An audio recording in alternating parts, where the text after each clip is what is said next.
আসসালামু আলাইকুম। আর্ডিনো সিরিজের আজকের এই পর্বে আমি কিছু বেসিক লেভেলের ম্যাথ ফাংশন নিয়ে কথা বলবো। তো চলুন কথা না বাড়িয়ে আমি চলে যাই আর্ডিনো আইডিইতে। তো আজকে যে ফাংশনগুলো নিয়ে আমি আলোচনা করব এগুলোর মধ্যে ম্যাক্সিমাম, মিনিমাম, পাওয়ার, স্কোয়ার এবং স্কোয়ার রুট। তো এই পাঁচটি ফাংশন নিয়ে কথা বলবো। এটি খুবই বেসিক লেভেলের একটি ফাংশন। এগুলো খুব বেশি যদি কাজে নাও লাগে, মাঝে মধ্যে এগুলো আমাদের প্রোগ্রামে কাজে আসতে পারে। তো চলুন এই বিষয়গুলো নিয়ে আমি বিস্তারিত আলোচনা করি। সর্বপ্রথম আমি সিরিয়াল মনিটরটাকে ইনিশিয়ালাইজ করি।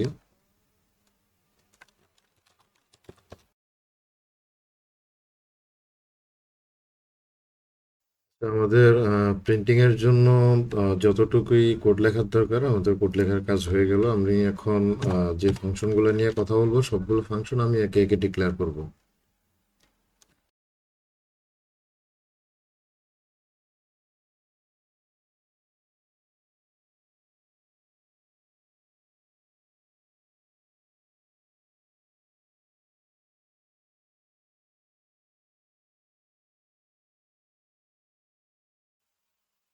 তো আমি যে ফাংশনগুলো নিয়ে কথা বলবো এগুলোর সবগুলো আমার ডিক্লেয়ার হয়ে গেল। আমি এটা একটু এক্সপ্লেন করি। ম্যাক্সিমাম যে ফাংশনটা, ম্যাক্সিমাম ফাংশনে দুটি প্যারামিটার নিবে। দুটি নাম্বারের মধ্যে সে ম্যাক্সিমাম যে নাম্বারটা, ম্যাক্সিমাম নাম্বারটা সে রিটার্ন করবে এবং এই নাম্বারটাকে আমি ইন্টিজার টাইপের ম্যাক্স নাম্বার এই ভেরিয়েবলের মধ্যে স্টোর করলাম। দেন হচ্ছে মিনিমাম ফাংশনও সেম দুটি প্যারামিটারই নিবে। দুটি প্যারামিটারের মধ্যে যে প্যারামিটারটি ছোট, ওই প্যারামিটারটি আমি ইন্টিজার টাইপের মিনিমাম নাম্বার এই ভেরিয়েবলের মধ্যে স্টোর করলাম। আচ্ছা, পাওয়ার ফাংশনটি দুটি প্যারামিটার নিবে, একটি হচ্ছে বেস নাম্বার, দেন অপরটি হচ্ছে পাওয়ার। এটি আমি ডাবল একটি ডেটা টাইপ নিলাম, ডাবল ডেটা টাইপের মধ্যে পাওয়ার নাম্বার নামে ভেরিয়েবল স্টোর করলাম। আচ্ছা, স্কোয়ারের ফাংশনটি মাত্র একটি মাত্র প্যারামিটার নিবে।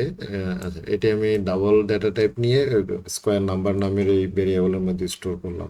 তো সেম স্কোয়ার রুট এই ফাংশনটি একটি মাত্র প্যারামিটার নিবে এবং এটাকে আমি ডাবল ডেটা টাইপের মধ্যে স্কোয়ার রুট নাম্বার এই ভেরিয়েবলের মধ্যে আমি স্টোর করলাম।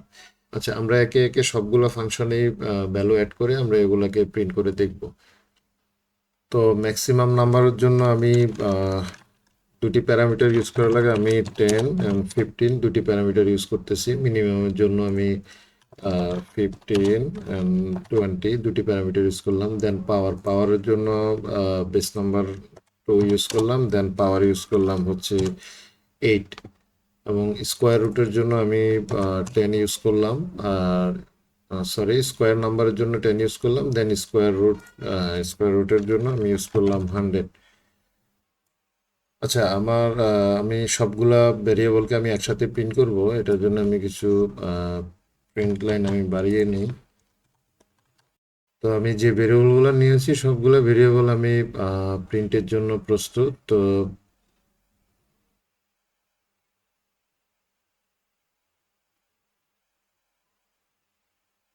আচ্ছা, আপনারা এখানে দেখতে পাচ্ছেন যে আমি যে ফাংশনগুলো ইউজ করছি এর মধ্যে যে ম্যাক্স নাম্বার যে ফাংশনটা এটা রিটার্ন করতেছে আমাদেরকে ম্যাক্সিমাম যে নাম্বারটা 15 রিটার্ন করতেছে। দেন মিনিমাম নাম্বার যেটা মিনিমাম রিটার্ন করতেছে 12।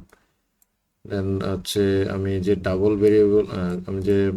ডাবল ডেটা টাইপ ইউজ করছি পাওয়ার নাম্বার আমাদেরকে বেস নাম্বার 2, দেন পাওয়ার হচ্ছে 256 আমাদের রিটার্ন করতেছে। স্কোয়ার নাম্বার আমাদের যে 10 এর স্কোয়ার 100, এখানে দেখাচ্ছে 100। দেন হচ্ছে square root number 100 square root number 10।